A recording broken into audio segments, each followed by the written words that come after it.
Hello students. Polytechnic पाठशाला पे एक बार पुनः आपका स्वागत है। आज हम लेक्चर नंबर 2 देखेंगे। जैसा कि लास्ट क्लास में हमने देखा कि मैटर क्या है, मैटर से जो है एटम किस तरीके से बना है, मॉलिक्यूल्स क्या है। फिर हम एटम्स को माने एटम्स के बारे में पढ़े, उसका मॉडिफिकेशन किए, वो सारी चीज़ें देखा।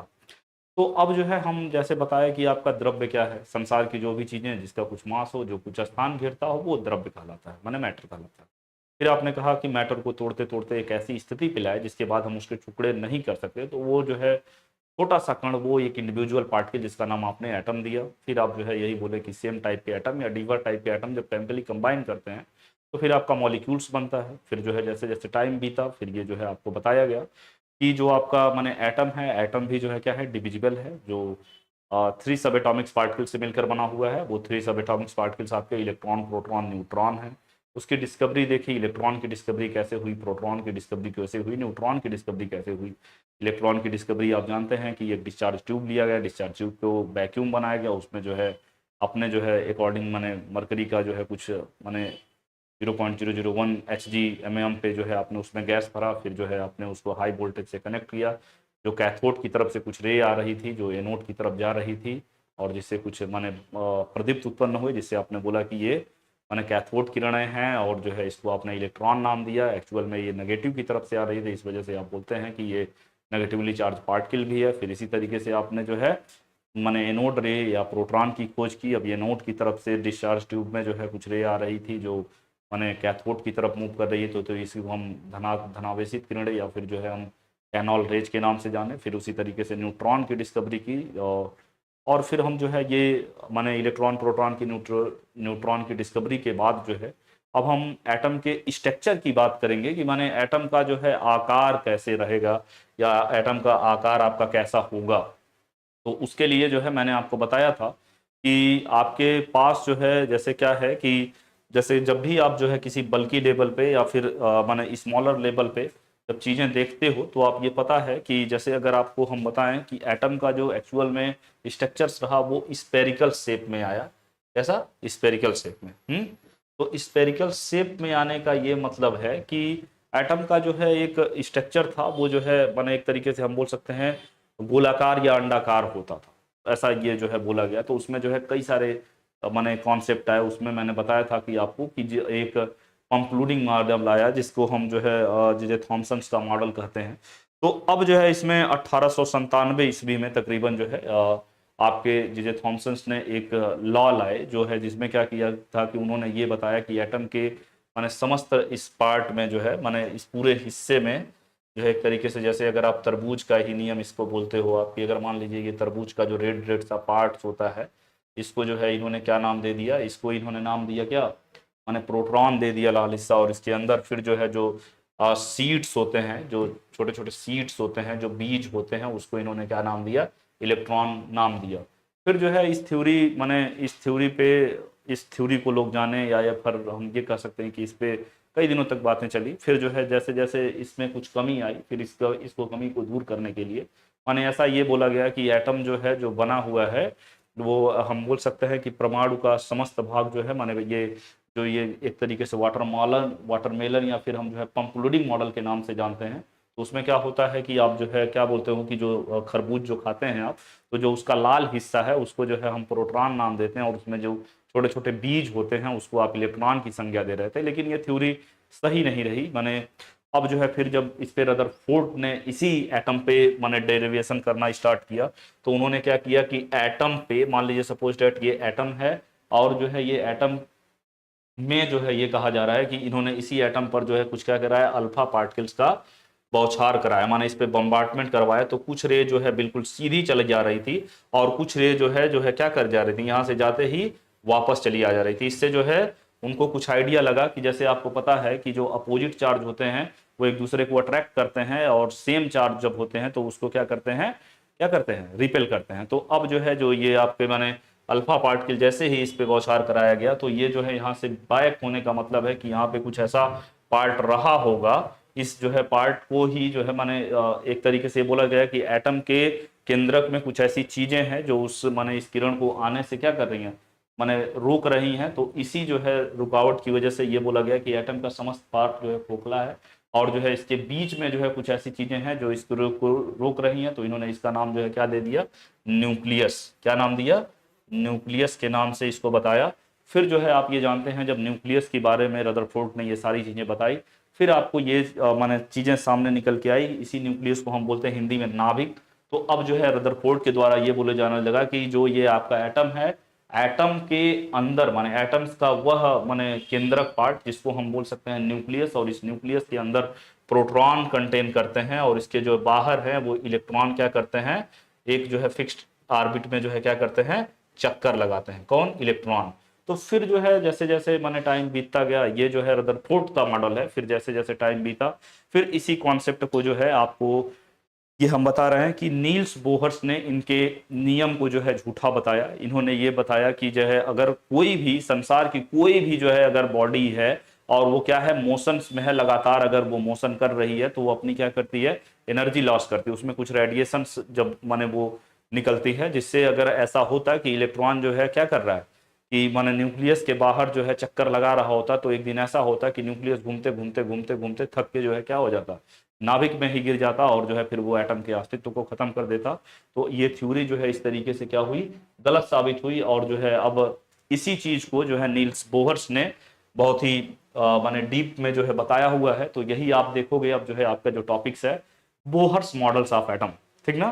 तो बोहर्स मॉडल्स ऑफ एटम को जो है ये कहा जा रहा है कि इन्होंने जो है जो थ्योरी दी अभी तक, जैसे आपने कंक्लूडिंग मॉडल्स में बोला कि माने एटम का वो पार्ट जिसमें जो है जो तरबूज का जैसे जो लाल हिस्सा होता है उसको आप प्रोटॉन बोले, और जो बीज है वो इलेक्ट्रॉन है। फिर आप ये बोल रहे हो कि माने एटम्स के अंदर कुछ ऐसे माने उसके केंद्रक में कुछ ऐसी चीजें हैं जो उस अल्फा पार्टिकल को रोक रही, तो उस केंद्रक को उन्होंने न्यूक्लियस नाम दिया, और कह रहे हैं कि न्यूक्लियस माने एटम का जो समस्त द्रव्यमान है उस न्यूक्लियस पे निर्भर करता है। हाँ, तो और फिर इन्होंने ये कह रहे हैं कि इसी न्यूक्लियस में प्रोटॉन रहता है, और ये इलेक्ट्रॉन जो है उसके बाहर क्या करते हैं, चक्कर लगाते हैं। तो अब जो है इस अगर मैंने आपसे बोला कि अगर कोई भी चीज है जो क्या कर रही है, चक्कर लगा रही है, तो चक्कर लगाते लगाते एक दिन ऐसे होगी कि उसकी एनर्जी लॉस हो जाएगी, और एनर्जी लॉस होने की वजह से वो किसमें घुस जाएगा, माने आपका न्यूक्लियस में समाहित हो जाएगा, और फिर वो एटम के अस्तित्व को खत्म कर देगा।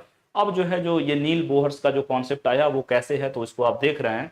तो देखिए लिखा गया है आपसे कि in order to overcome the drawback of the Rutherford models of the atom, माने इन्होंने क्या किया कि रदरफोर्ड्स का जो मॉडल था उसको, उसमें जो कमियां थी उसको जो है इन्होंने क्या किया, नील बोहर्स साहब ने दूर किया। तो ये कहा जा रहा है कि नील्स बोहर्स इन 1913 माने 1913 में आपसे कहा जा रहा है put forward the following postulates about the model of atom.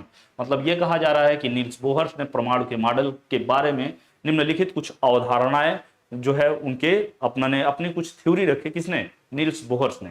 अब जो है ये कहा जा रहा है कि जिस तरीके से सन है माने सन के चारों तरफ जो है क्या करते हैं, सभी ग्रह जो है एक माने क्या बोल सकते हैं, हम बोल सकते हैं कि स्टेशनरी फेज में जो है आपके वो चक्कर लगा रहते हैं, जिसमें सेंट्रीफ्यूगल फोर्स के नाम से आप जो है बोलते हो। तो वो जो है क्या करती है, वो अपनी एनर्जी लॉस नहीं करती है। तो अभी जो है यही बताया जा रहा है कि इलेक्ट्रॉन्स, देखिए बोला जा रहा है कि electrons revolves around the nucleus in circular paths are called orbits, or जो है क्या बोल सकते हैं, स्टेशनरी स्टेट। मतलब हम आपसे ये कह रहे हैं कि जो आपके इलेक्ट्रॉन है वो जो है न्यूक्लियस के बाहर जो है एक फिक्स्ड क्या कर रहे हैं, एक सर्कुलर पाथ में एक फिक्स्ड ऑर्बिट में जो है क्या कर रहे हैं, घूम रहे हैं। तो ये जो है जब इस तरीके से, जब जैसे मान लो कोई एक स्टेशनरी स्टेट होता है, जब वो जो है एक फिक्स्ड ऑर्बिट में घूमते हैं तो अपनी एनर्जी को लॉस नहीं करते हैं। तो यही कहा जा रहा है कि इलेक्ट्रॉन नाभिक के चारों ओर गोलाकार पथ में घूमते हैं, जिन्हें कक्षक कक्षक या फिर क्या कहते हैं, स्थिर अवस्था कहा जाता है। माने ये स्टेशनरी फेज है, ठीक ना। माने इसमें जो है वो अपनी एनर्जी रेडिएशन जो है माने घूम रहा है, लेकिन वो अपनी एनर्जी लॉस नहीं करता है जब एक फिक्स्ड ऑर्बिट पे जो है रोटेट करता है। फिर कहा जा रहा है आपसे कि विभिन्न कक्षाओं में घूमते, माने ये कहा जा रहा है कि वाइल जो है revolving in different orbit the electrons do not radiate energy. देखिए यही जस्ट हमने आपसे बोला कि विभिन्न कक्षाओं में घूमते समय इलेक्ट्रॉन ऊर्जा का क्या करता है, विकिरण नहीं करते हैं। माने ये जो है बातें आपको समझ में आनी चाहिए कि मैंने आपसे ये बोला कि जो आपका माने वाइल रिवॉल्विंग द डिफरेंट, मैंने क्या बोला कि orbits the electrons do not क्या रेडिएट्स एनर्जी। फिर फर्स्ट पॉइंट पे आप बोले हुए कि सो लॉन्ग एज, हमने क्या बोला, so long as electrons revolve in a particular orbit, एक पर्टिकुलर ऑर्बिट में। तो ये कह रहे हैं कि इट नाइदर इमिट्स या फिर नॉर एब्जॉर्ब एनर्जी, ना तो एनर्जी उत्पन्न करते हैं और ना ही एनर्जी निकालते हैं। तो hence these orbits are shells are called, जो है हम क्या बोलेंगे, एनर्जी लेवल। माने जिस वो एक फिक्स्ड ऑर्बिट में घूम रहे हैं, उसी को आप क्या बोल रहे हो, एनर्जी लेवल बोल रहे हो। जैसे हमने कहा कि जब एक इलेक्ट्रॉन एक विशेष कक्षा में घूमते हैं, माने एक विशेष जो है रूप में घूमते हैं,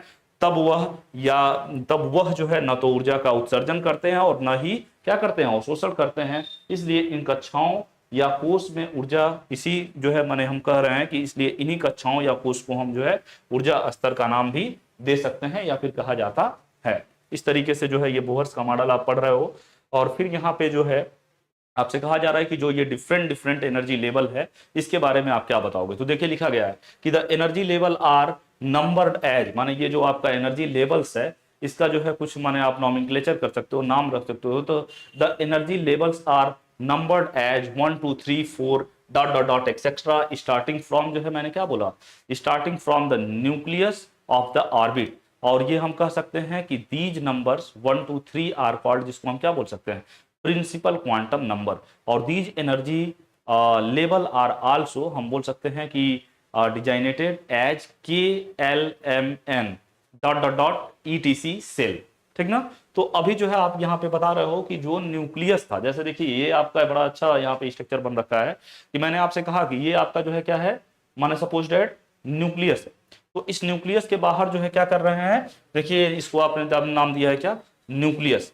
अब यहाँ पे हम न्यूक्लियस में आपसे ये कह रहे हैं कि न्यूक्लियस के बाहर जो है ये जो सेल बन रहे हैं, ये मान लीजिए इसको इन्होंने क्या दिया, मैंने आपसे कहा कि जो अब ये इलेक्ट्रॉन है वो एक फिक्स्ड जो है क्या ऑर्बिट में घूम रहे हैं। हाँ, तो उसी को जो है आप माने डिफरेंट डिफरेंट एनर्जी लेवल आप बोल सकते हैं। आ रहा समझ में। तो इसी एनर्जी लेवल को या तो आप जो है एक लिख सकते हो या फिर के लिख सकते हो। तो न्यूक्लियस के बाहर जो है जो फिक्स्ड ऑर्बिट बन रहे थे, इसको हमने बोला के सेल, ये आपका एल सेल, ये एम सेल, और ये क्या है आपका एन सेल।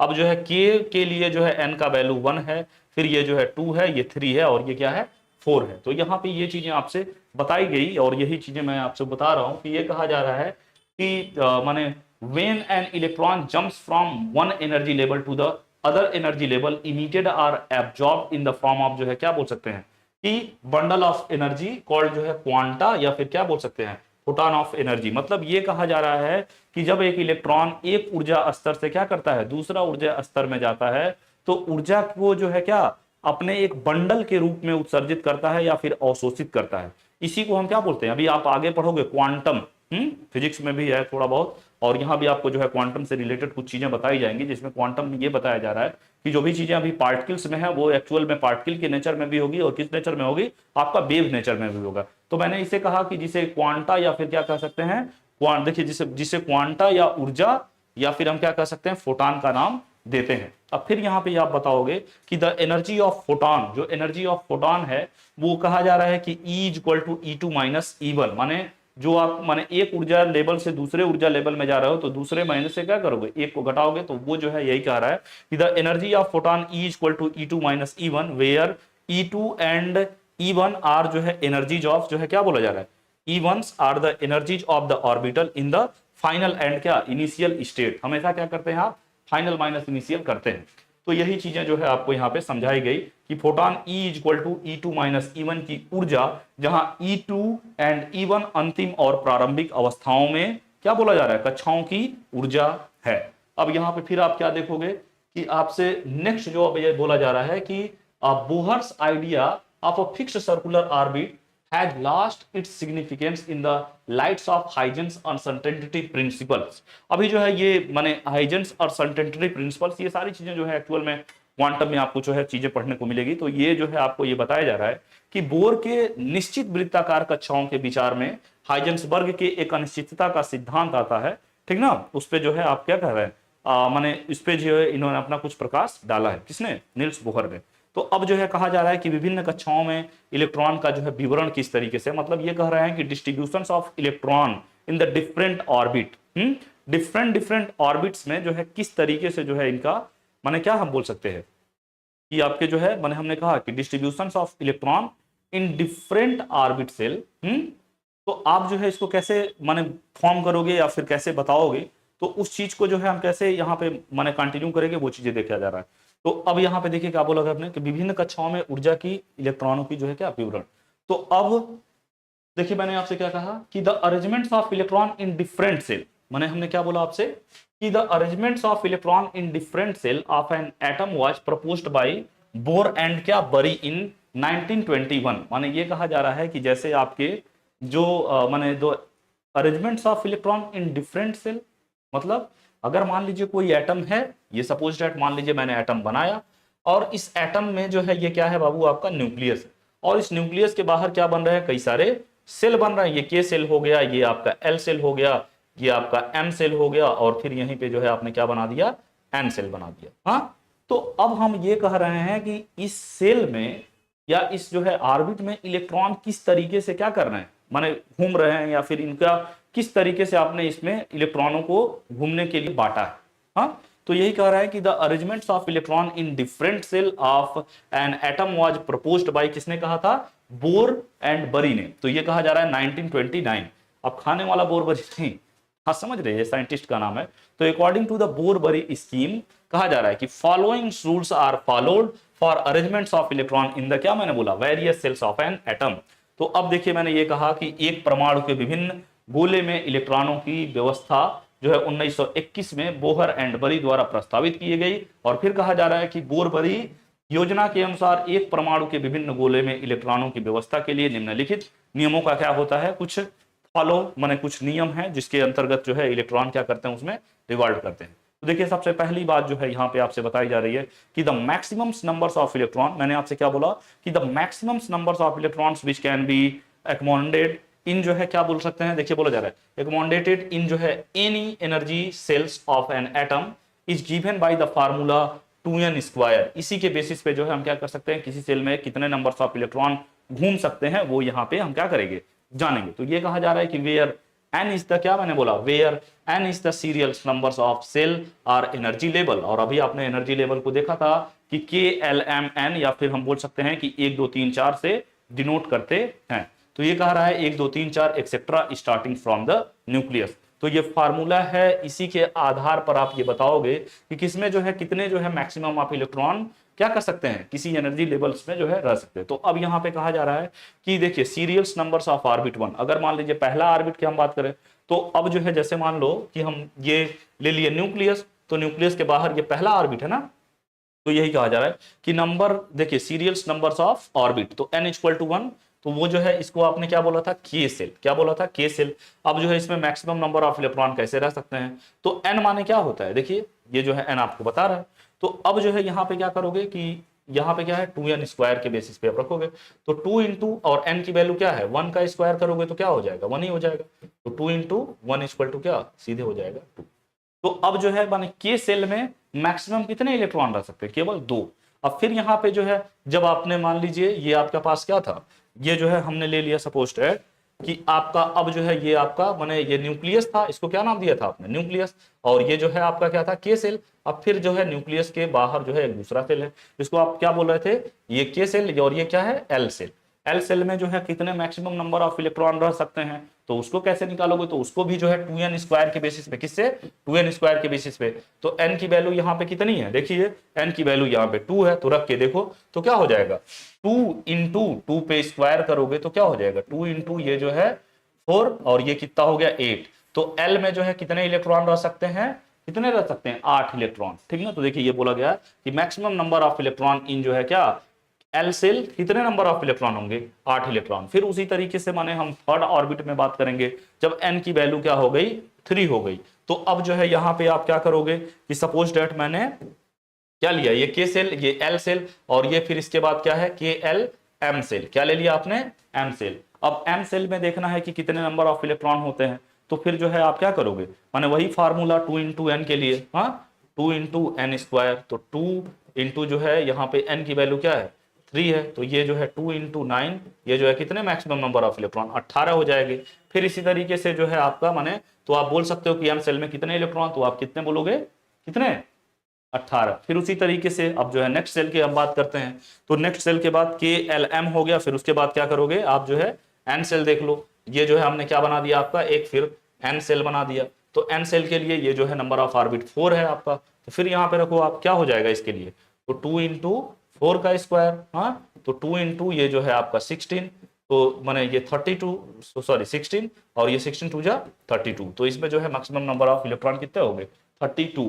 तो इस तरीके से आपने ये बताया कि जो आपका ये क्या है, सपोज दैट ये न्यूक्लियस है, इस न्यूक्लियस में जो है क्या हम बोल रहे हैं कि न्यूक्लियस के बाहर कई सारे क्या बन रहे हैं, ऑर्बिट बन रहे हैं। ये जो है आपका क्या हो गया, के सेल, ये जो है आपका क्या हो गया, एल सेल, ये जो है आपका एम सेल, और ये जो है आपका क्या हो गया, एन सेल। तो देखिए ये जो है आपका क्या है, न्यूक्लियस के जस्ट सटे हुआ जो सेल होता है उसको के सेल, ये एल सेल, ये एम सेल, और ये क्या है आपका एन सेल। इसमें मैक्सिमम नंबर ऑफ इलेक्ट्रॉन कितने घूम सकते हैं भाई, तो इसमें जो है कहे हो कि सर मैक्सिमम जो है 2 ही इलेक्ट्रॉन क्या करते हैं, घूमते हैं। फिर जो है कहोगे आप ये बताओगे कि आपका के सेल में जो है एन के लिए यहाँ पे वैल्यू 1 है, हाँ एन इक्वल टू 1 था ना, और यहाँ पे एन इक्वल टू क्या था, 2 था, और यहाँ पे आपके लिए क्या है, यहाँ पे एन इक्वल टू कितना था, एम सेल के लिए 3 था, और इस ऑर्बिट के लिए एन इक्वल टू कितना था, 4 था। आपने 2n² फार्मूला क्या था, 2n² इसी में रख लो और सारी चीजें निकाल लो। तो ये जो है आपको बताया गया कि ये जो है के सेल में मैक्सिमम कितने नंबर ऑफ इलेक्ट्रॉन घूम सकते हैं, तो 2। फिर एल सेल में कितने नंबर ऑफ इलेक्ट्रॉन, 8। तो 1 2 3 4 5 6 7, और ये क्या आपका हो गया 8। फिर उसी तरीके से देख लीजिए आप यहाँ पे, ये के सेल हो गया, इसमें जो है कितने 2, और इसमें जो है कितने हैं, एल सेल में 8, और एम सेल में कितने हैं 18। तो 18 इसमें जो है कर दीजिए, 1 2 3 4 5 6 7 8 9 10 11 12 13 14 15 16 और 17 एंड क्या 18, ठीक ना। फिर उसी तरीके से एन सेल में कितने, तो 32 इलेक्ट्रॉन्स ये फुलफिल करते हैं। इसमें कितने जो है आपके 32 में कितने 32, चलिए भरिए 1 2 3 4 5 6 7 8 9 10 11 12 13 14 15 16 17 18 19 20 21, इसी तरीके से सो ऑन, ठीक ना। इस तरह से कंटिन्यू कर लोगे। तो अब जो है ये तो आपको पता होना चाहिए कि ये जो है सपोज डेट क्या था, एक सपोज डेट। अब इसके बाहर जो है ये मान लो बड़ा सा क्या बना दिए तुम, हमने दे दिया, ये तुम्हारा हो गया एटम। अब इस एटम के अंदर क्या रहा, ये न्यूक्लियस है, हाँ इस न्यूक्लियस के बाहर जो है क्या बना, के सेल, फिर एल सेल, फिर एम सेल, फिर एन सेल, ठीक ना। के सेल में मैक्सिमम 2 इलेक्ट्रॉन, एल सेल में जो है आपके 8 इलेक्ट्रॉन, फिर ये जो है 18, फिर ये क्या है आपका 32। तो इस तरीके से ये चीजें जो है आपको समझाई गई कि किस तरीके से जो है आप इलेक्ट्रॉनों को जो है क्या कर सकते हो, कि मैंने आपसे बोला था the maximum number of electrons which can be accommodated in any energy cells of the atoms as given by the formula 2n²। तो मैंने यही कहा कि इलेक्ट्रॉन की अधिकतम संख्या जिसे परमाणु की किसी भी ऊर्जा बने खोल में समायोजित किया जा सकता है, और जो है ये जो फार्मूला था 2n² द्वारा इससे हम जो है क्या कर सकते हैं, निकाल सकते हैं या फिर बता सकते हैं।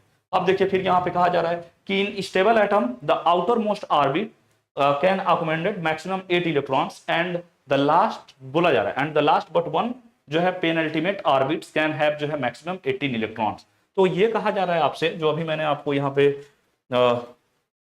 बनाया कि ये जो है जैसे आपसे ये के सेल में मैक्सिमम जो है 2 इलेक्ट्रॉन, फिर इसमें जो है मैक्सिमम कितने 8 इलेक्ट्रॉन, और ये जब 8 इलेक्ट्रॉन कंप्लीट फुलफिल हो जाते हैं, भर जाते हैं, तो फिर आप जो है किसमें इंटर करते हो, एम सेल में, ठीक ना। तो यही जो है आपसे बात बताई जा रही है कि मैंने आपको ये बोला कि कैसे आप ये बताओगे कि मैंने यही कहा कि इन स्टेबल एटम, अगर कोई स्टेबल एटम है तो जो उसका outer most orbit can accommodate maximum जो है 8 electron and the last but one जो है क्या मैंने बोला penultimate orbit can have maximum 18 electron. तो मैंने आपको यही बोला कि एक स्थिर परमाणु में सबसे बाहरी कक्षा अधिकतम 8 इलेक्ट्रॉनों को समायोजित कर सकती है, और अंतिम लेकिन एक जो है कक्षक में अधिकतम 18 इलेक्ट्रॉन हो सकते हैं। तो ये जो है इस तरीके से बताया गया। अब यहाँ पे देखिए एक मैंने आउटर मोस्टर सेल या फिर हम बाहरी कक्षा की बात करते हैं, तो अभी जब इलेक्ट्रॉनिक कॉन्फ़िगरेशन बताएंगे तो उसमें हम आपको बताएंगे कि बाहरी कक्षा किसको कहते हैं, आउटर मोस्टर किसको कहते हैं। फिर आपको जो है थर्ड स्टेप यहाँ पे बताया, ये देखिए ये कुछ रूल्स आप बता रहे हैं कि कैसे जो है आप उस पर इलेक्ट्रॉनों को भरते हो।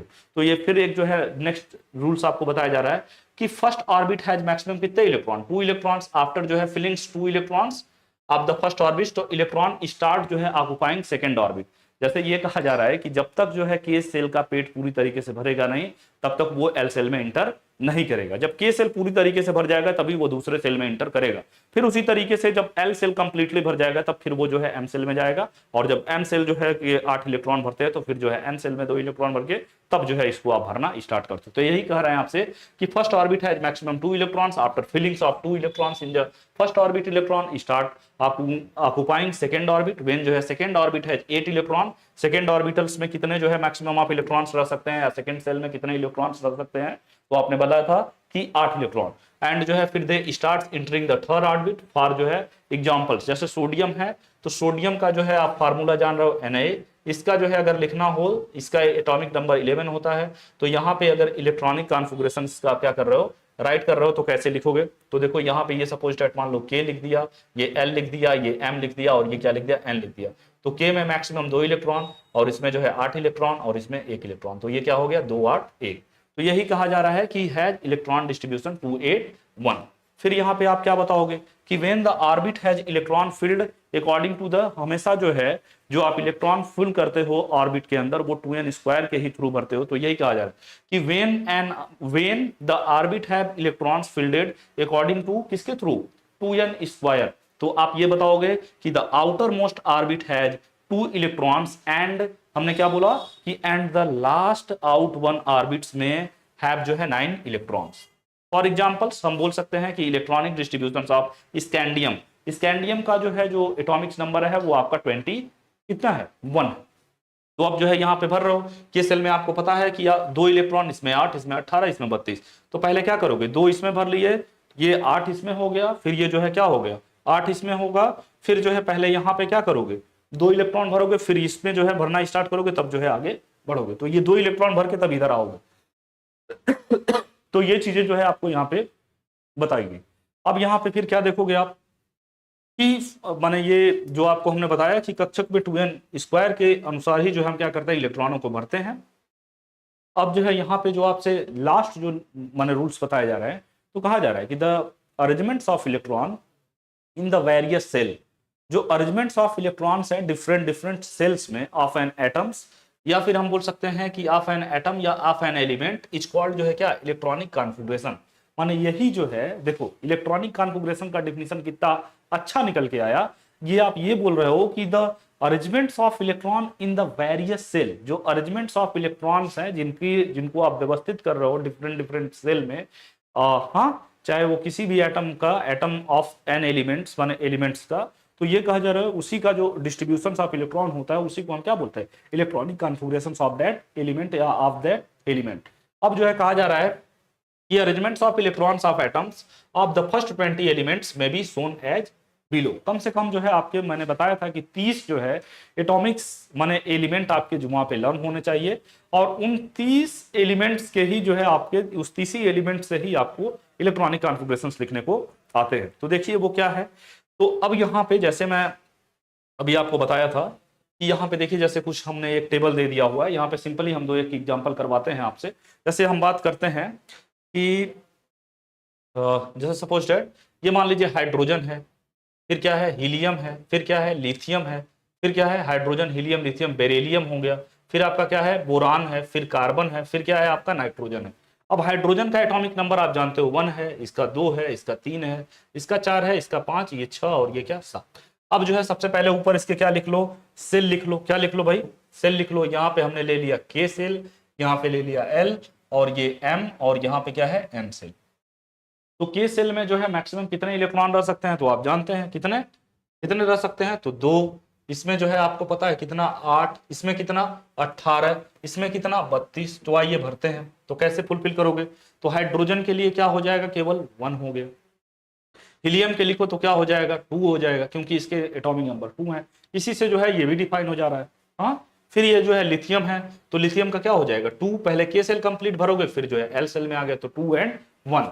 अब जो है हम कह रहे हैं कि जब इलेक्ट्रॉनिक कॉन्फ़िगरेशंस आप लिखते हो किसी एटम का, हाँ ये देखिए ये जो है आपको माने विजिबल नहीं है, एक बार मैं यहाँ रिपीट करके लिख दे रहा हूँ। जैसे हाइड्रोजन है, हाइड्रोजन का क्या है आपका हाइड्रोजन का 1, हाँ फिर यहाँ पे हीलियम का क्या हो जाएगा 2, फिर इसका क्या हो जाएगा 2 और 1।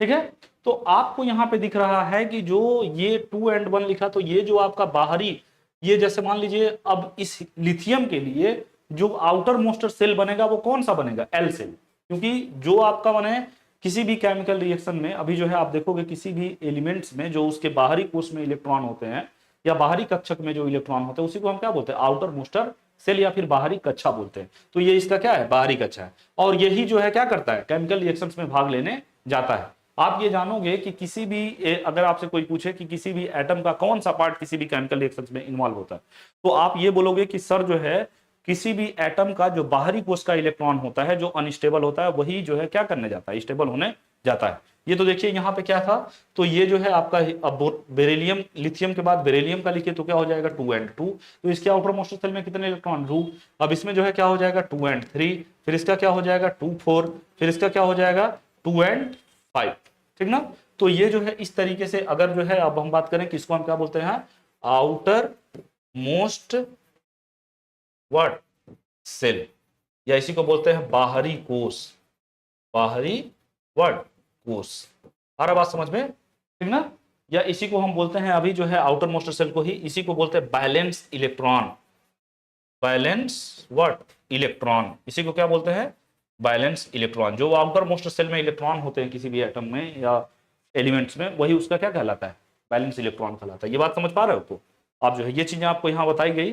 तो मैंने आपसे ये जो है 20 जो है कुछ दिए हुए हैं और यहाँ पे उसकी क्या लिखी गई है, इलेक्ट्रॉनिक कॉन्फ़िगरेशन लिखी गई है। आप भी जो है लिख के उसको अच्छे से याद कर डालो, ठीक ना, क्योंकि ये आपके एग्जाम में इसमें से कम 2 या 3 आपसे पूछेंगे, ठीक ना। तो ये आप जो है कर लोगे। अब जो है मैंने आपसे बोला कि जो आउटर मोस्ट सेल में नंबर ऑफ इलेक्ट्रॉन होते हैं, अब जैसे मैं कहूं कि हाइड्रोजन के आउटर मोस्ट सेल में कितने इलेक्ट्रॉन है, तो आप कहोगे सर 1 है। और जो है यहाँ पे ये देखिए हीलियम था, तो हीलियम का क्या लिख दिया आपने, 2 लिख दिया। तो हीलियम जो है क्या है, हीलियम में जो है आपके कितने इलेक्ट्रॉन चाहिए थे, 2, तो 2 ये। और ये जो है के सेल में कंप्लीटली क्या है, फुलफिल है, भरा हुआ है ना। तो ये जो है किसको दिखा रहा है, नोबेल गैस को दिखा रहा है, या इनर्ट गैस को। अक्रिय गैस का नाम अभी पढ़ोगे आप, नोबेल गैस, क्या पढ़ोगे, नोबेल गैस, या फिर आप पढ़ेंगे इनर्ट, क्या पढ़ेंगे, इनर्ट गैस, ठीक है। इसी को बोलते हैं अक्रिय, ठीक ना, अक्रिय गैस। तो ये जो है जो अक्रिय गैस टाइप के कुछ एलिमेंट्स होते हैं, इसमें आपको पता है हीलियम, नियॉन, आर्गन, क्रिप्टॉन, हाँ जिनॉन, और क्या, रेडॉन। तो इस तरीके से जो है आपके क्या है, कुछ नोबेल गैस है, ठीक ना। तो ये जो है बैलेंस है। तो अब जो है, अब ये लिथियम है तो 2 and 1। अगर मैं कहूं कि लिथियम के आउटर मोस्ट सेल में कितने इलेक्ट्रॉन, तो कहोगे सर 1, हाँ। तो ये जो है क्या है, अब जो है इसको क्या करना पड़ेगा, अभी जो है आप यही देखोगे। तो अब जो है एक टर्म इसी में अभी आएगा, बैलेंसी क्या होता है। तो यहाँ पे जैसे बैलेंसी क्या होता है कि कोई भी, अब जो है हम कहें कि लिथियम को बैलेंस होने के लिए कितने इलेक्ट्रॉन की जरूरत है, तो कहोगे कि सर जो है अगर इसको कहीं से 7 इलेक्ट्रॉन मिल जाते तो बैलेंस हो जाता, ऐसा हो पाता नहीं। तो ये क्या करेगा, माने अगर जो है लिथियम का एटॉमिक नंबर 3 है और आपको दिख रहा है कि 2 और 1, माने ये तो बैलेंस है यहाँ तक, ये किसकी तरह बिहेव कर रहा है, हीलियम की तरह, माने इसमें जो है ये वाला स्टेबल है और ये जो है अनस्टेबल है। तो यही पार्ट जो है क्या करेगा, किसी केमिकल रिएक्शन में इन्वॉल्व। तो अब जो है यहाँ पे क्या करोगे आप कि ये लिथियम क्या करेगा, 7 इलेक्ट्रॉन जो है क्या लेके अपने को स्टेबल बनाएगा, नहीं, ये क्या करेगा, कहेगा कि भैया अगर 7 इलेक्ट्रॉन जरूरत होगा तो अपनी अस्तित्व तो खुद खत्म हो जाएगा, तो इससे अच्छा वो 1 इलेक्ट्रॉन क्या कर देगा, लॉस कर देगा। तो किसी भी एटम के अंदर जितने नंबर ऑफ इलेक्ट्रॉन लॉस होते हैं या गेन होते हैं या फिर शेयर होते हैं, वही उसकी क्या कहलाती है, बैलेंसिंग होती है। The combining capacity of the elements is known as क्या, बैलेंसिंग। तो ये जो है आप क्या बोलोगे कि अगर मैं कहूं कि लिथियम का जो बैलेंसी है वो क्या है, 1 है, और बैलेंस इलेक्ट्रॉन भी क्या है, 1 है। तो कभी भी बैलेंसी और बैलेंस इलेक्ट्रॉन एक नहीं होता है। बैलेंस इलेक्ट्रॉन का मतलब क्या है कि आउटर मोस्ट सेल, उसके बाहरी कोष में कितने इलेक्ट्रॉन है वो उसका क्या बताता है, बैलेंस इलेक्ट्रॉन। बात समझ रहे हो, या आउटर मोस्ट सेल। और हम कहें कि बैलेंसी क्या होता है, तो बैलेंसी जो है कोई एटम कितना नंबर ऑफ इलेक्ट्रॉन जो है लॉस किया है या गेन किया है या फिर शेयर किया है, वही उतने नंबर ऑफ इलेक्ट्रॉन जो है क्या करते हैं, उसके क्या कहलाते हैं, बैलेंसी कहलाते हैं। तो कभी भी एक नहीं कहोगे आप, बात समझ रहे हो। तो ये जो है क्या हो गया लिथियम का 2 and 1, तो माने ये जो है उसकी क्या हो गई, इसकी लिथियम की बैलेंस हो गई। तो अभी ये जो है आगे आप देखोगे ये चीजें आपको यहाँ पे बताई गई, बात समझ रहे हो। ये आपका जो है पीरियोडिक टेबल है। पीरियोडिक टेबल कहने का मतलब क्या है कि माने आपको जो है 30 एलिमेंट यहाँ BC दिया है, आपको 30 जो है लिखने हैं और आप उसको अच्छे से याद कर लोगे। उन सबके जो है बैलेंसी आपको आपके जुमा पे याद होने चाहिए, और जो है उसका इलेक्ट्रॉनिक कॉन्फ़िगरेशंस आपको लिखने आना चाहिए। फिर यहाँ पे क्या जानोगे आप, माने एटॉमिक्स नंबर क्या होता है। जैसे अभी आप लिख रहे थे, मान लो हमने लिखा था सोडियम, तो यहाँ पे कुछ लिखा था, यहाँ पे ऐसे कुछ लिखा होता है, तो इसमें एटॉमिक नंबर क्या होता है उसको कैसे आप जानोगे। तो एटॉमिक नंबर को आप इस तरीके से बता सकते हैं कि हमने लिखा हुआ है कि the Atomics numbers of an element is the numbers of protons in the nucleus of its क्या एटम। माने आपने बोला कि किसी तत्व की परमाणु संख्या उसके परमाणु के नाभिक में प्रोटॉनों की संख्या के जो है लगभग क्या होती है, बराबर होती है। और हम कह रहे हैं the element is identified by the Atomics number, और किसी भी एलिमेंट की जो पहचान है वो किसके थ्रू हम करते हैं, एटॉमिक नंबर के। तो अब जो है माने उसको एटॉमिक नंबर को हिंदी में क्या बोलते हैं, परमाणु संख्या से, और इसको जो है डिनोट करते हैं किससे, एटॉमिक नंबर को। तो याद रखेंगे आप जेड से, किससे डिनोट करते हैं, जेड से। फिर आपसे क्या बोला जा रहा है, proton number is the another name of the Atomics number and usually denoted by the letters of Z. फिर आपसे क्या बोला जा रहा है, देखिए एटॉमिक नंबर जो होता है जेड इक्वल टू, माने देखिए ये कहा जा रहा है एटॉमिक नंबर को आप किससे डिनोट कर रहे हो, जेड से। तो जेड इक्वल टू पी, और जो है नंबर ऑफ प्रोटॉन किसके बराबर होता है, इलेक्ट्रॉन के। तो अब जो है ये कह रहे हो कि Z equal to P equal to E, जो है अभी इस पे हम जो है कुछ बने का आपको जो है क्या करेंगे, न्यूमेरिकल करा देंगे। फिर यहाँ पे कहा जा रहा है आपसे कि यही आपने लिखा है atomic number equal to number of proton equal to क्या, सिंपल लिखा है जेड। और आप ये बता रहे हैं कि atomic number the numbers of extra nuclear electrons in the, हम क्या बोल सकते हैं कि neutral atom of the element. तो 10 एटॉमिक्स नंबर जो है क्या हो गया, Z equal to P equal to E, where P stand for proton and E stand for क्या, इलेक्ट्रॉन। तो यही मैंने कहा कि परमाणु संख्या तत्व के तटस्थ परमाणु में अतिरिक्त परमाणु, देखिए बोला जा रहा है अतिरिक्त परमाणु इलेक्ट्रॉनों की संख्या, इस प्रकार परमाणु संख्या Z equal to P equal to E, जहां पी प्रोटॉन है और ई जो है आपका क्या है, इलेक्ट्रॉन है। इस पे बात की गई। अब जो है फिर यहाँ पे जब एटॉमिक नंबर आप जान गए, एटॉमिक नंबर को आप इसी तरीके से बताओगे कि मैंने बोला था कि किसी तत्व के परमाणु संख्या उसके परमाणु के नाभिक में प्रोटॉनों की संख्या के जस्ट क्या होता है, बराबर होता है, ठीक ना। इस तरीके से उसको डिफाइन कर सकते हो, किसको, परमाणु संख्या को। अब जो है हम जानेंगे परमाणु भार क्या होता है, जिसको हम बोल रहे हैं कि द्रव्यमान संख्या किसको बोलते हैं, हाँ, या फिर हम बोल सकते हैं कि परमाणु भार क्या होता है। सर पे कोई बोझ रख लोगे तो क्या कहोगे कि सर हमारे सर पे बहुत ही जो वेट हो गया, इस वजह से इसको हम बोलते हैं क्या, मास नंबर या एटॉमिक मास, या इसी का एक नाम और है क्या, एटॉमिक वेट। क्या नाम है भाई, एटॉमिक वेट, एटॉमिक वेट, जिसको डिनोट करते हैं किससे, ए से। तो अब इसको कैसे बताओगे, तो हम कह रहे हैं कि mass number of an element is the sum of number of proton and neutron present in an atom. माने किसी भी एटम के अंदर प्रोटॉनों और न्यूट्रॉनों की संख्या के योग को ही हम क्या कहते हैं, उस तत्व की द्रव्यमान संख्या कहते हैं। आप यहाँ पे देखिए तो यही कहा जा रहा है कि मैंने कहा, ठीक ना, तो किसी तत्व की द्रव्यमान संख्या उसके परमाणु को प्रस्तुत करने वाले प्रोटॉनों और न्यूट्रॉन की संख्या का योग है, ठीक ना। ये जो है कुछ चीजें यहाँ पे एक्स्ट्रा ऐड हो गई है, ठीक ना, ये जो है आपका कुछ नहीं है, ठीक ना। अब देखिए यहाँ पे, अब ये क्या कहा जा रहा है आपसे कि मास नंबर इक्वल टू, मैंने क्या बोला, मास नंबर इक्वल टू, यहाँ पे आप बोल रहे हो mass number equal to number of proton plus number of neutron. तो ये जो है फार्मूला निकल के आएगा A equal to P plus N. माने ए क्या है आपका, ए है मास नंबर, क्या है, मास नंबर, ठीक ना, या इसी को बोलेंगे द्रव्यमान संख्या। तो देखिए द्रव्यमान संख्या इक्वल टू प्रोटॉनों की संख्या प्लस क्या, न्यूट्रॉनों की संख्या। अगर मान लीजिए यहां से आपको पी निकालना हो तो पी इक्वल टू क्या हो जाएगा, इसको इधर भेज दीजिए या फिर ये इधर आ जाएगा, तो क्या हो जाएगा, ए माइनस एन। आ रहा समझ में, ये आपका इधर आ गया, तो आपका ये क्या हो गया, पी इक्वल टू माने ए माइनस एन है। ये थोड़ा सा ठीक से कर दे,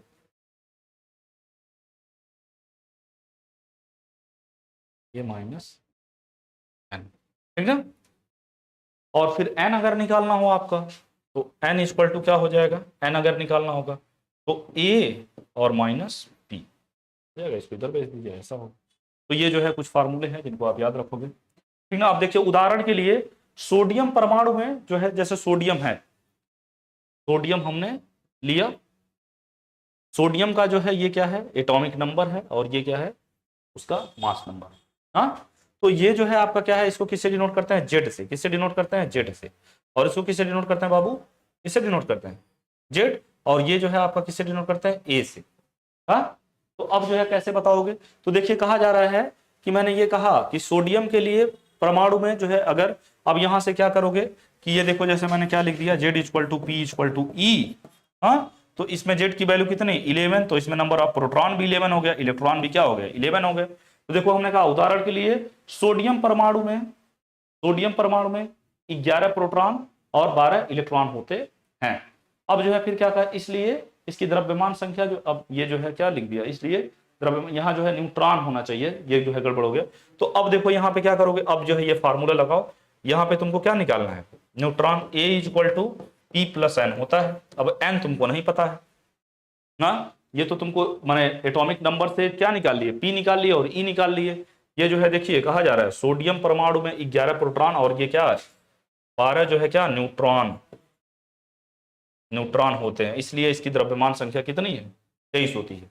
तो कैसे, अब देखिए यहाँ पे, तो ये जो है आपने Z = P = E लगा लिया और यहाँ पे फिर क्या करोगे A = P + N। तो A की वैल्यू तुमको पता है 23 है, P की वैल्यू 11 है, N नहीं जान रहे हो, तो यहाँ पे क्या कर दोगे 23 - 11 = क्या आ गया N, और यहाँ पे N = क्या हो जाएगा आपका, N = यहाँ पे 12 हो जाएगा कि नहीं। तो देखिए मैंने 3 से 1 गया 2 और ये 2 से 2 गया 1, तो ये कितने हो गए 12। तो यही लिखा गया उदाहरण के लिए सोडियम परमाणु में 11 प्रोटॉन और क्या 12 न्यूट्रॉन होते हैं, इसलिए द्रव्यमान संख्या 11 + 12 मिलाकर जो है क्या बनती है 23 होती है। और यहाँ मैंने आपको लिखा भी, ठीक ना। तो इस तरीके से जो है आप इसको करोगे।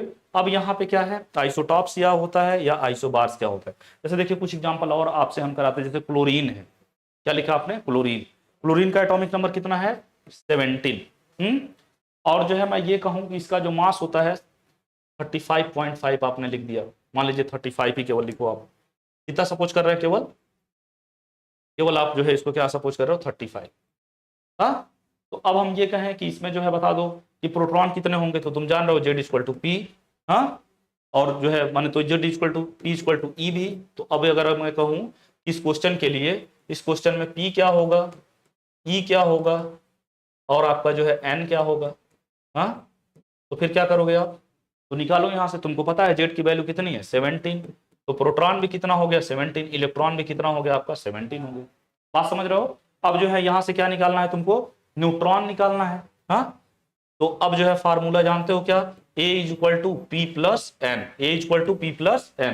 तो इसमें रखो A की वैल्यू कितनी है, A की वैल्यू कितनी है इसमें 35 हमने माना हुआ है, और P की वैल्यू कितनी है, जैसे 35.5 है, मैंने सपोज किया हुआ है 35 केवल, तो ये जो है 35 और P की वैल्यू क्या है भाई 17, और N जो है आपको नहीं पता है, N को ऐसे आप रहने दो, अब इसको इधर भेज दो, तो 35 - 17 = क्या N।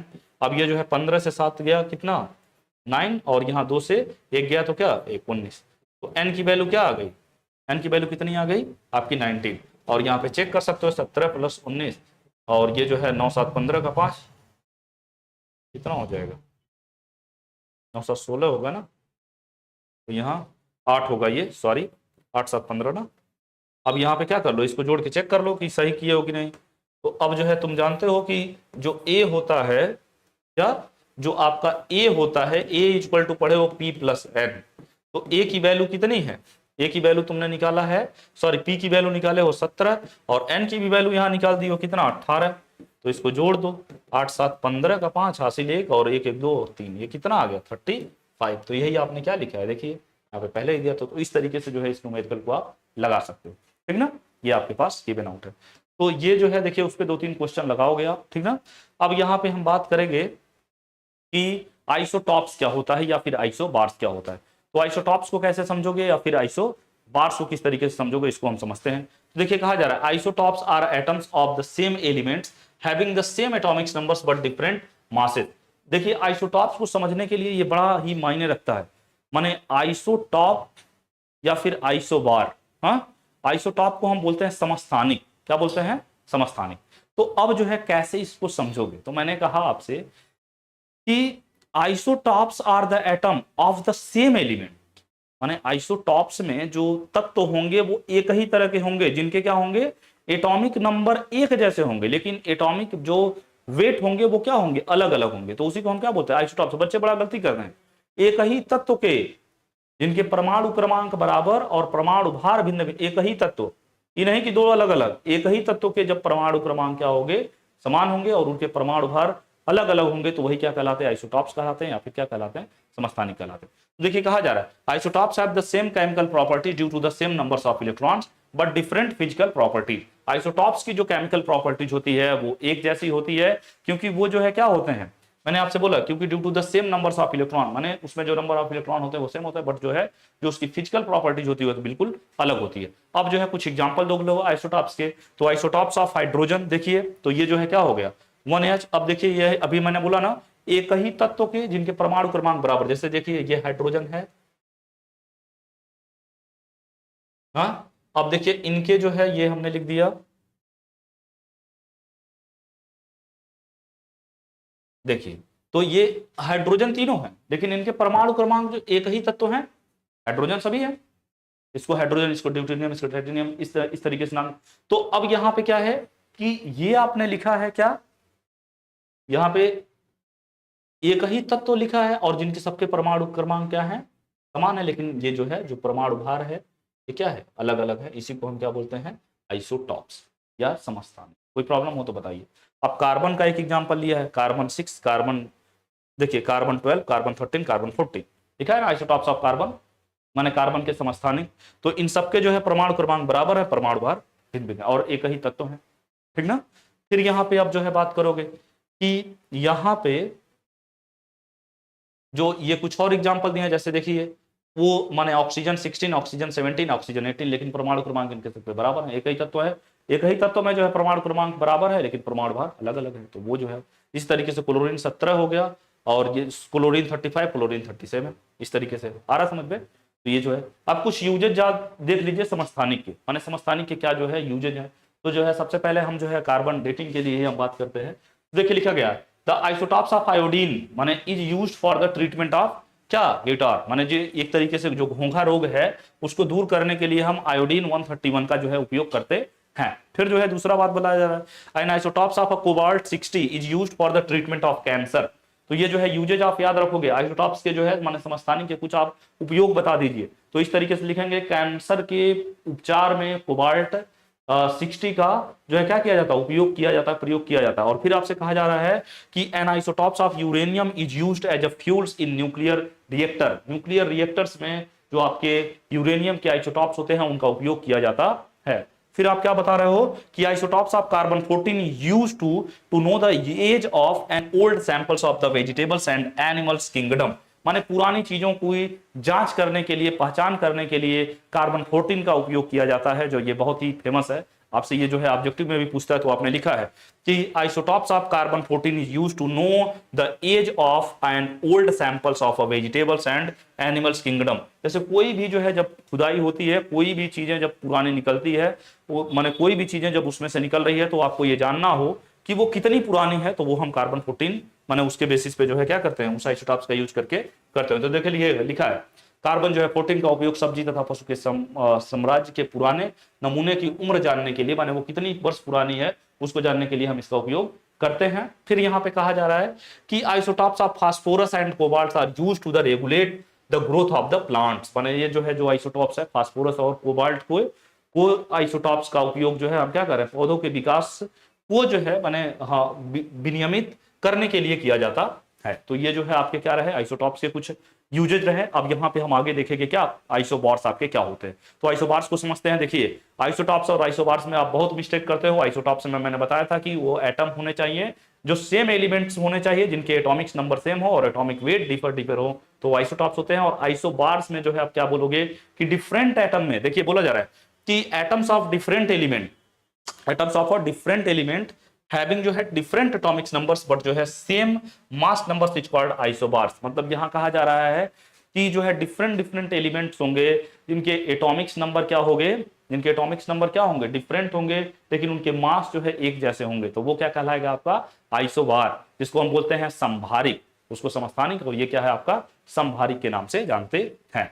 तो अब जो है कहा जा रहा है, देखिए लिखा गया अलग अलग तत्वों, ये जो है चीजें वहां सेम तत्व, अलग अलग तत्वों के परमाणुओं की संख्या अलग अलग होती है, माने परमाणु क्रमांक की संख्या अलग अलग होती है, लेकिन उनकी द्रव्यमान संख्या जो है क्या होती है, समान होती है। उसी को हम क्या बोलते हैं, आइसोबार कहते हैं। उदाहरण आर्गन, पोटेशियम और कैल्शियम के परमाणु क्रमांक क्रमशः जो है क्या दिए हुए हैं, 18, 19, 20 जो है। देखिए परमाणु क्रमांक जो है क्या है, अलग अलग है, लेकिन जो है क्या है, जो मास है माने जो उसका एटॉमिक मास है वो क्या है, एक जैसा है। और ये सब तत्व जो है क्या है, अलग अलग है। तो अब जो है यही कहा जा रहा है, लेकिन इनके परमाणु जो है परमाणु भार में जो है 40 जो है सब क्या है, द्रव्यमान संख्या सब एक जैसे हैं, जो निम्नलिखित उदाहरण के द्वारा जो है आपको आइसोबार्स को समझाया गया है। तो इसको आप याद रखोगे, ठीक ना। अब यहाँ पे कहा जा रहा है जो आपका आगे का पार्ट्स है, तो बड़ा ही इंटरेस्टिंग टॉपिक्स है, जो है जो आपका ये टॉपिक है एटॉमिक ऑर्बिटल। क्या बताया जा रहा है? Atomics orbital. तो एटॉमिक्स ऑर्बिटल को जो है अभी जैसे बोहर्स मॉडल्स में आपने सीखा था, बोहर्स मॉडल्स में आपने इलेक्ट्रॉनिक कॉन्फ़िगरेशन सीखा, तो उसी तरह ये बताया जा रहा है आपसे बात, ये बात आप ये जानोगे कि माने अब यहाँ पे हम किस तरीके से चीजों को देखेंगे। तो कहा जा रहा है कि according to Bohr's model of atom, मैंने क्या बोला? According to Bohr's model of atom the electrons, क्या मैं बोल रहा हूं, the electrons revolve around the nucleus on fixed circular path called, जिसको ऑर्बिट या फिर उसको सेल या फिर एनर्जी लेवल आपने बोला था। देखिए ये बड़ी अच्छी बात है, ऑर्बिट, सेल और एनर्जी लेवल की एक ही डिफिनेशन है। मैंने आपसे बोला था कि देखिए यही चीजें बताया था ना कि ये जो है आपका न्यूक्लियस था, और इस न्यूक्लियस के बाहर जो है जो एक क्या बन रहे थे, सेल बन रहे थे, ऑर्बिट बन रहे थे, एनर्जी लेवल बन रहे थे। इसी फिक्स्ड ऑर्बिट या एनर्जी लेवल या फिर हम बोल सकते हैं कि सेल में ही जो है इलेक्ट्रॉन घूमते हैं। तो यही कहा जा रहा है, इसी को हम क्या बोलते हैं, माने ऑर्बिट, सेल। या तो कहा जा रहा है according to the Bohr's model of atom the electrons revolve around the nucleus on fixed circular path called orbit, shells या फिर एनर्जी लेवल। तो दीज ऑर्बिटल्स नेम्ड एज, और इन्हीं ऑर्बिटल का नाम आपने क्या रखा था? तो आप बताए थे सर के सेल, एल सेल, फिर यहां पे बोले थे आप एम सेल, और फिर यहां पे क्या बोले थे आप? N shell. इस तरीके से आपने इस चीज को बताया था, के एल एम एन एक्सेट्रा। अब ये कहा जा रहा है स्टार्टिंग फ्रॉम द न्यूक्लियस, माने न्यूक्लियस से। तो ये कहा जा रहा है कि the orbits are also numbered, इसी ऑर्बिट्स को या इसी सेल को या इसी एनर्जी लेवल को 1 2 3 4 से जो है आपने क्या किया हुआ था, रिप्रेजेंट किया था, स्टार्टिंग फ्रॉम द न्यूक्लियस। तो दीज नंबर्स आर कॉल्ड, जो है इसको क्या बोलते हैं? Principal quantum number. इसी नंबर को के एल एम एन या फिर 1 2 3 4 जो आपने लिखा है, इसी को हम क्या बोलते हैं, माने प्रिंसिपल क्वांटम नंबर। क्या बोलेंगे भाई? प्रिंसिपल क्वांटम नंबर, ठीक ना। तो अभी जो है ये चीजें आपको समझाई जा रही है। मैंने कहा कि बोहर्स के परमाणु मॉडल के अनुसार इलेक्ट्रॉन नाभिक के चारों ओर निश्चित वृत्तीय पथ पर घूमता है, जिन्हें कक्षा या फिर कोष या फिर ऊर्जा स्तर कहा जाता है। ये कहीं नाम है। नाभिक से शुरू होने वाली इन कक्षाओं को के एल एम एन आदि नाम दिए गए हैं। और फिर कहा जा रहा है कि कक्षाओं के नाभिक से शुरू होने वाले 1 2 3 4 आदि के क्रमिक रूप जो है इन संख्याओं को क्या करता है? प्रमुख क्वांटम संख्या कहा जाता है, माने प्रिंसिपल क्वांटम नंबर कहा जाता है। और कहा जा रहा है कि प्रिंसिपल क्वांटम नंबर जो है, प्रिंसिपल क्वांटम नंबर होता क्या है? तो आप ये बता रहे हो कि principal quantum numbers n has the total numbers of orbit has 2n square. फिर आप यहां पे बोल रहे हो कि n orbitals can be defined as. तो ये ऑर्बिट हो गया। अब ऑर्बिटल को कैसे डिफाइन करोगे? तो देखिए कहा जा रहा है कि ऑर्बिटल क्या होता है? The region in space where the probability of the findings of electron in maximum is called orbital, ठीक ना। तो ये ऑर्बिट और ऑर्बिटल में जो है थोड़ा अंतर है। जैसे मैं ये कह रहा हूं कि मान लीजिए आपका एडमिशन स्कूल में हो गया, और आपका जो है किसी, मान लीजिए सपोज डेट आप दिल्ली के अंदर आपने एडमिशन, दिल्ली के अंदर आपने एडमिशन लिया। तो दिल्ली अब आपके लिए क्या हो गया? दिल्ली में जो है जो इस एरिया में आपने लिया हुआ है एडमिशन, वो आपके लिए क्या हो गया? एक तरीके से वो आपका ऑर्बिटल है। माने आपके पापा जो है आपका नाम दिल्ली में करा के चले गए, और जो है उस दिल्ली में जो है एक सपोज डेट मुखर्जी नगर में आपका एडमिशन करा दिए। तो वो जो है मुखर्जी नगर आपका जो है, अब घर पे जब फोन जाएगा या मम्मी के दिमाग में यही चलेगा कि बेटा हमारा मुखर्जी नगर में है। तो मतलब वो क्या है? वो जो है आपका एक ऑर्बिटल बन गया। अब उस ऑर्बिटल में अगर उसी मुखर्जी नगर में मान लो कोई आप जो है कोचिंग ज्वाइन किए या फिर कोई भी क्लासेस ज्वाइन किए, तो वो आपके लिए क्या हो गया? आपको जो है कहाँ घूम फिर के जाना है? वो कोचिंग में। तो वो आपके लिए क्या हो गया? ऑर्बिट हो गया। और जो आपने जहां आपके गार्जियन एडमिशन करा के ले गए, वो क्या रहा आपका? वो मुखर्जी नगर आपका ऑर्बिटल रहा। तो जहां पे आपके पाए जाने की प्रोबेबिलिटी रहेगी वही क्या कहलाता? ऑर्बिटल। बात समझिएगा। जैसे मान लीजिए अगर किसी बच्चे का एडमिशन किसी स्कूल में हो गया, तो मम्मी पापा आपको अगर 8 बजे स्कूल में छोड़ के गए, तो आपका जो टाइमिंग है 8 बजे से 3 बजे तक का, आपकी जो मैक्सिमम प्रोबेबिलिटी है वो आप स्कूल में पा जाओगे। और फिर जो है वहां पे आपका एक क्या कर गया क्लास, मान लीजिए आप क्लास 10th में पढ़ रहे हो, तो वो आपका जो है 10th क्या हो गया? आपको जो है ज्यादातर जो है माने 8 से 3 तक जो पाए जाने की प्रोबेबिलिटी होगी वो स्कूल होगी। और फिर उस स्कूल के अंदर जो है आपका एक कक्षा डिफाइन किया गया है, क्लास डिफाइन किया गया है, जिसको आप क्या बोल रहे हो? ऑर्बिट बोल रहे हो। तो इसको जो है याद रखोगे, ऑर्बिटल दूसरी चीज है और ऑर्बिट दूसरा है। ऑर्बिट जहां पे तुम पाए जाओगे, और ऑर्बिटल माने वो एरिया जहां पे पाए जाने की तुम्हारी संभावना होगी। तो देखिए कहा जा रहा है कि the regions in space where the probability of a findings of electron is maximum is called orbital. तो यही कहा जा रहा है, देखिए अंतरिक्ष कहने का मतलब वही है, में वह क्षेत्र जहां इलेक्ट्रॉन खोजने की संभावना अधिकतम होती है उसी को क्या कहते हैं, कक्षक कहते हैं। अब देखिए अभी जब आप क्वांटम पढ़ोगे तो क्वांटम में ये बातें सामने निकल के आएगी। अभी तक जो है आप एटम को जो है पार्टिकल के तौर पे ले रहे थे, तो अब जो है जब क्वांटम की चीजें बातें जाएगी तो क्वांटम में ये कहा जा रहा है कि क्वांटम में जो आपका ये इलेक्ट्रॉन प्रोटॉन न्यूट्रॉन है, एक्चुअल में ये पार्टिकल नेचर तो होते ही हैं, उसके साथ एक नेचर और रखते हैं, डुबल कैरेक्टरिस्टिक्स शो करते हैं, जिसको डी ब्रॉगली का माने नियम अभी आप पढ़ोगे तो उसमें आपको ये बताया जाएगा कि ये जो है जो इलेक्ट्रॉन प्रोटॉन या न्यूट्रॉन जो भी स्मॉलेस्ट पार्टिकल्स है डुबल कैरेक्टरिस्टिक्स शो करते हैं, मतलब एक जो है वेव की तरह भी बिहेव करते हैं और जो है एक आपका क्या है माने पार्टिकल्स नेचर में भी शो करते हैं। तो ये सारी जो है जो ऑर्बिटल या ऑर्बिट का जो कॉन्सेप्ट है वो हम किस में बात कर रहे हैं, क्वांटम में बात कर रहे हैं। तो उसी क्वांटम्स में जो है अब जो है शेप्स ऑफ ऑर्बिटल को देखोगे तो शेप्स ऑफ ऑर्बिटल में कहा जा रहा है कि there are 4 types of orbital, s orbital, p orbital, d orbital and क्या एफ ऑर्बिटल। बात समझ रहे हो? तो अब ये कहा जा रहा है कि मैंने आपसे ये बोला कि द स्पेस इन रीजन माने जो स्पेस माने इस तरीके का जो स्पेस बन रहा है कि जहां पे आपके मैक्सिमम पाए जाने की प्रोबेबिलिटी होगी वो जो है माने मैक्सिमम इलेक्ट्रॉनों की पाए जाने की प्रोबेबिलिटी होगी, उस एरिया को ही आप ऑर्बिटल कहते हो। अब शेप ऑफ ऑर्बिटल क्या होता है, तो मैंने बताया कि shapes of all orbitals are not alike, सभी जो है ऑर्बिटल एक जैसे नहीं है, सबकी जो है आकृति अलग अलग है। तो they are on the basis of shape there are जो है 4 types of orbital, mainly s orbital, p orbital, d orbital and f orbital. सभी कक्षक का आकार एक जैसा नहीं होता है, आकार के आधार पर 4 प्रकार के कक्षक होते हैं। वो कक्षा था, ये कक्षक है, बात समझिएगा। मैंने कहा जैसे कि एस कक्षक, पी कक्षक, बी कक्षक और क्या एफ कक्षक। अब इसी के थ्रू जो है आप एक और तरीके से इलेक्ट्रॉनिक कॉन्फ़िगरेशन सभी मैं आगे के क्लास में बताऊंगा, जिसमें आप बाउ के बेसिस पे आप इलेक्ट्रॉनिक कॉन्फ़िगरेशन लिखना सीखोगे। तो अब ये कहा जा रहा है कि जो है आपका एस ऑर्बिटल क्या होता है, पी ऑर्बिटल क्या होता है, डी ऑर्बिटल क्या होता है। तो सबसे पहले सीखते हैं हम एस ऑर्बिटल, वो क्या है। तो देखिए यहां पे आपसे ये बताया जा रहा है कि S orbital is spherical in shape. जो एस ऑर्बिटल का शेप होता है, आकार होता है, वो कैसा होता है बाबू, आपका स्फेरिकल शेप में होता है। कैसा? स्फेरिकल शेप में। इट इज नॉन डायरेक्शनल, और फिर कहा जा रहा है कि the higher S orbital are larger in size than the lower S orbitals. तो the 2s orbital is larger than the 1s orbital. मतलब ये कहा जा रहा है कि अगर मान लीजिए 2 ऑर्बिटल हैं, एक 1s है और 2 जो है 2s है, तो 2s ऑर्बिटल जो है लार्जर होगा किससे, 1s ऑर्बिटल की तुलना में, ठीक ना। और फिर कहा जा रहा है एंड 3, देखिए बोला जा रहा है दस 2s orbital is larger in size than 1s orbital, but ये कहा जा रहा है, देखिए यहां पे ये होना चाहिए था बट आपसे ये बोला जा रहा है but 3s orbital there is regions, जो है लग रहा है कुछ मैंने छूटा हुआ है। तो कह रहा है there is regions between the 2 spheres where the probability of finding electron is जो है क्या ऑलमोस्ट 0। तो दीज रीजन इज कॉल्ड जो है क्या बोलते हैं, नोड, या फिर क्या बोलते हैं, नोडल प्लेन। मतलब ये कहा जा रहा है कि ऐसा एरिया या ऐसा क्षेत्र जहां पे क्या, आप देखिए बोला जा रहा है, मैंने आपसे कहा कि देयर इज रीजन माने वो क्षेत्र बिटवीन द 2 स्फीयर माने 2 स्फीयर अगर इस तरीके से है, तो अब ये कहा जा रहा है कि ये न्यूक्लियस मान लीजिए 2 स्फीयर है, तो अब ये कह रहे हैं कि between the 2 sphere where the probability of a finding of electron is क्या ऑलमोस्ट 0। जहां पे इलेक्ट्रॉन के पाए जाने की प्रोबेबिलिटी बिल्कुल 0 हो, तो वो एरिया या वो क्षेत्र जो है क्या कहलाता है, नोड कहलाता है, या फिर नोडल प्लेन के नाम से जाना जाता है।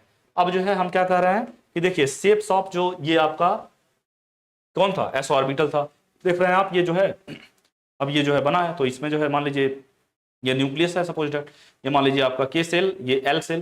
तो अब यहाँ पे जो है क्या है, इसमें इलेक्ट्रॉन के मैक्सिमम माने नहीं पाया गया, तो ये क्या कहलाएगा, नोड कहलाएगा।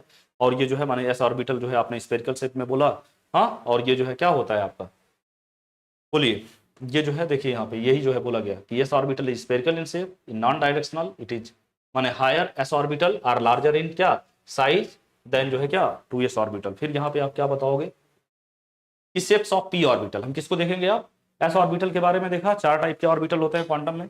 अब जो है पी ऑर्बिटल को कैसे बताओगे, तो p orbitals are dumbbell shaped. Dumbbell जो है, डंबल देखा है इस तरीके का, ये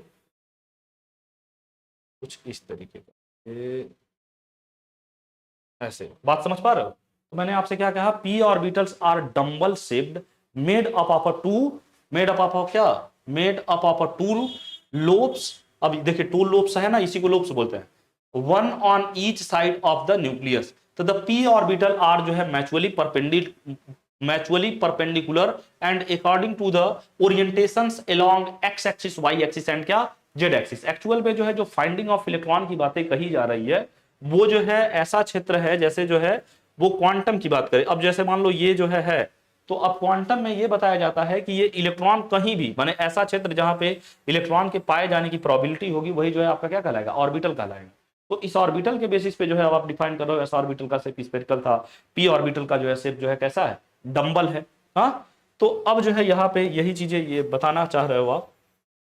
तो देखिए हमने आपसे यही कहा कि p orbitals are dumbbell shapes made up of two lobes, one of each side of the nucleus. The p orbitals are mutually perpendicular and according to the orientations along x axis, y axis and z axis. These are named as जो है p and p बोला जा रहा है orbitals. तो ये कह रहा है 10 p orbitals have जो है directional characteristics and probability of finding electrons is equal to क्या, इज इक्वल इन बोथ जो है क्या बोल सकता हूं लोब्स लाइक एस ऑर्बिटल। देखिए लाइक एस ऑर्बिटल्स, और फिर बोला जा रहा है कि आपका क्या है 3p orbitals is larger than 2p orbitals but their shape are जो है क्या सिमिलर। तो इस तरीके से जो है ये कहा जा रहा है कि p कक्षक दो लोब से बने डंबल आकार के होते हैं जो नाभिक के प्रत्येक, मैंने क्या बोला, जो नाभिक के प्रत्येक तरफ एक होते हैं। p कक्षक माने पारस्परिक रूप से लंबवत माने परपेंडिकुलर और x axis y axis z axis के साथ जो है अभिविन्यास के अनुसार जो है मैं क्या बोल रहा हूं कि p और p कक्षक के रूप में जो है क्या होते हैं नामित किए जाते हैं। तो इस तरीके से ये जो है आपका p ऑर्बिटल बना है। देखिए ये 3D में है, एक तो आपका ये x एक्सिस पे डिनोट किया गया है, ये आपको पता है। जैसे देखो ये क्या है, ये जो बनाया हो इसको क्या बोलते हैं x एक्सिस, और ये आपका क्या है y एक्सिस, ये क्या बोलते हैं एक्स ओ एक्स डैश, और ये वाई ओ वाई डैश। आ रहा समझ में। तो एक बार जो है आपने क्या किया नोट्स को इस तरीके से ऐसे, हाँ, फिर एक बार जो है आपने क्या कर दिया हुआ है ये मान लीजिए वाई एक्सिस पे है। और 3D में कैसे ज्योमेट्री होता है तो आपने देखा होगा ये ऐसे और ये फिर क्या इस तरीके से। तो एक बार जो है आपने क्या कर दिया हुआ है ये इस तरीके से बना के ऐसे, तो ये जो है जेड एक्सिस को डिनोट करेगा। तो ये एक्स एक्सिस के रिस्पेक्ट में हो गया और ये पी एक्सिस में, और ये जो है क्या माने ये जो है आपका एक्स एक्सिस, ये वाई एक्सिस और ये क्या जेड एक्सिस। तो इस तरीके से ये p ऑर्बिटल का जो है क्या रहा शेप रहा। अब जो है हम d ऑर्बिटल की बात करेंगे तो d ऑर्बिटल्स आर जो है double dumbbell shaped. d orbital का जो शेप होता है वो कैसा होता है आपका, देखिए ये जो है माने यहाँ पे एक स्ट्रक्चर मैंने बनाया था, ये ये जो है क्या है ये डबल डंबल, ये d ऑर्बिटल का। तो अब जो है यहाँ पे थोड़ा सा मैंने वो मिस्टेक था उसको सही कर लोगे आप। ये जो है जो p ऑर्बिटल का शेप है वो आपका कैसा है एक तरीके का ऐसा है डंबल, और ये जो शेप मैंने बनाया है वो क्या है डी ऑर्बिटल का। किसका भाई, डी ऑर्बिटल का। चार टाइप के ऑर्बिटल है एस पी डी। अब तो एस का जो है स्पेरिकल, पी का जो है डंबल और डी का डबल डंबल, और जो है एफ ऑर्बिटल का, यही मैं चारों बना दे रहा हूं जिससे क्लियरिटी रहे। ये एस है, ये पी है, ये डी ऑर्बिटल है, और एफ ऑर्बिटल का कुछ इस तरीके से होता है। देखिएगा किसको बता रहा है एफ ऑर्बिटल को, ठीक ना। तो ये जो है फिगर इस तरीके से, वहां ये मिस्टेक सही कर लीजिएगा, ठीक ना। तो मैंने यहाँ पे डबल डबल बना दिया था इस वजह से, सॉरी, ठीक ना, उसको ठीक कर लेंगे आप। अब फिर यहाँ पे क्या है ये सब p ऑर्बिटल का। अब d ऑर्बिटल की बात करते हैं तो देखिए लिखा है the d orbitals are double dumbbell shaped, they are जो है क्या बोल सकता हूँ 5d ऑर्बिटल। और हम कह सकते हैं कि these 5 orbitals differ in their जो है क्या ओरिएंटेशन थ्रू दे हैव जो है क्या सेम एनर्जी, माने ये डबल डंबल में इस तरीके से।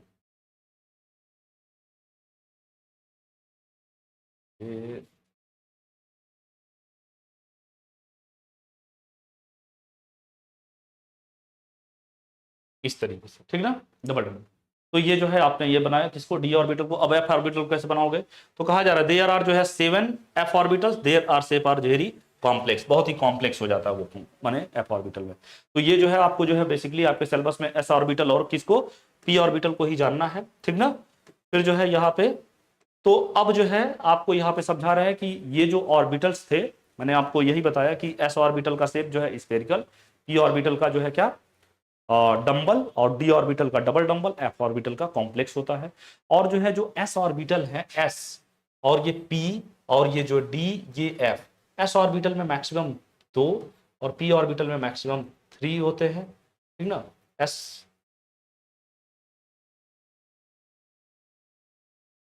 एस जो है ऑर्बिटल 1 होता है, ये 3, ये जो है 5, और ये जो है क्या हो गए 7, इस तरीके से। अभी उस चीज को हम देखेंगे, ठीक है। अब यहाँ पे देखिए डिफरेंस बिटवीन ऑर्बिट एंड क्या ऑर्बिटल। ऑर्बिट्स और ऑर्बिटल में क्या अंतर है या फिर इसको कैसे बताओगे। तो देखिए कहा जा रहा है कि an orbit is a circular path around the nucleus in which जो है इलेक्ट्रॉन्स रिवॉल्व, ये ऑर्बिट है। मान देखिए an orbit is a circular path, ये एक सर्कुलर पाथ है, क्या मैं बोल रहा हूं, अराउंड द न्यूक्लियस, ये मान लीजिए न्यूक्लियस है, ये जो है आपका सब। एन ऑर्बिटल देखिए an orbit is a circular path around the nucleus in which जो है इलेक्ट्रॉन्स, माने इसी में इलेक्ट्रॉन डिवेल्प करते हैं, तो ये ऑर्बिट हो गया। और N orbital is the 3 dimensional, माने ये क्या है 3D में है, इस तरीके से, ठीक ना, इसमें है। अब इसमें कहीं भी जो है पाए जाने की प्रोबेबिलिटी होगी। तो एन ऑर्बिटल इस जो है 3D डायमेंशनल शेप अराउंड जो है क्या बोल सकता हूं, न्यूक्लियस, न्यूक्लियस के जस्ट अराउंड इन विच जो है the probability of finding the electron is क्या मैक्सिमम। तो ये जो है ऑर्बिटल और ये जो है ऑर्बिट। फिर आप यहां पे बोलोगे कि इट रिप्रेजेंटेड, ये हम क्या कर रहे हैं, it represents the planar motions of electron, माने ये जो है हम कह सकते हैं कि ये इलेक्ट्रॉन की प्लेनर गति का प्रतिनिधित्व करता है। और फिर ये कहा जा रहा है it represents the 3D dimensional motions of the electron around the nucleus. तो ये जो है कुछ डिफरेंस बता रहा हो आप ऑर्बिट और किसमें, ऑर्बिटल में, कक्षा और कक्षक में, ठीक ना, ये अंतर बता रहा हो। फिर आपसे कहा जा रहा है कि सभी कक्षाएं आकार में गोलाकार होती हैं। हाँ, ये कहा जा रहा है ऑर्बिट में तो देखा ही था सब जो है कैसे थे जी, न्यूक्लियस था, सब कैसा था, सब ऑर्बिट कैसा था, गोलाकार था। आ रहा समझ में। तो देखिए कहा जा रहा है सभी कक्षाएं आकार में कैसा है, गोलाकार है। लेकिन ऑर्बिटल क्या है, ऑर्बिटल है different shape. S orbitals are जो है क्या बोला सर्कुलर, पी ऑर्बिटल जो है क्या डंबल, और D orbital double dumbbell, F orbital complex. तो ये जो है इस तरीके से। फिर यहाँ पे maximum number of electron in an orbit 2n square where n is the numbers of orbit, माने वहां पे 2n स्क्वायर के आधार पे निकाल रहे थे, जो है 1 2 3 4 यही n की वैल्यू थी ना। तो अब जो है 2n के स्क्वायर के बेसिस पे जब इसमें रखे तो इसमें कितना इलेक्ट्रॉन थे, तो 2 इलेक्ट्रॉन, और इसमें जो है कितने जी 8, इसमें कितने 18, इसमें कितने 32। तो इस तरीके से ये हो गया। अब यहाँ पे क्या कहा जा रहा है कि maximum number of electron in orbital is 2। एक जो है ऑर्बिटल में, एक ऑर्बिट में मैक्सिमम, सॉरी एक ऑर्बिटल में जो है क्या, एक ऑर्बिटल में मैक्सिमम कितने इलेक्ट्रॉन रह सकते हैं, केवल 2। एस ऑर्बिटल में जो है ये एस ऑर्बिटल के लिए एक बॉक्स, पी ऑर्बिटल के लिए 3, और डी के लिए जो है क्या 5, ठीक ना, 1 2 3 4 5, और एफ के लिए जो है क्या है आपके लिए, एफ के लिए यहाँ पे 7 बना दे रहा हूं, 1 2 3 4 5, 1 2 3 4 5 6 7 बने, ये सब एक जैसे होते हैं, मैंने थोड़ा सा जल्दीबाजी में बनाया। फिर यहाँ पे आप क्या लिख रहे हो कि orbits do not have directional characteristics, माने ऑर्बिट्स जो है डायरेक्शनल कैरेक्टरिस्टिक्स वो नहीं बताता है, लेकिन क्या है on all orbitals except S orbitals have directional characteristics, माने ऑल ऑर्बिटल्स केवल एस ऑर्बिटल को छोड़ के सभी जो है क्या करते हैं डायरेक्शनल कैरेक्टरिस्टिक्स को बताते हैं। तो इस तरीके से जो है ये आपको बताया गया कि माने किस तरीके से आप जो है चीजों को जानोगे या फिर सीखोगे, ठीक ना। तो ये जो है जो भी आपको बताया गया उन सभी को आप एक बार अच्छे से देख लोगे, ठीक है। तो आज के लिए इतना ही, थैंक यू क्लास।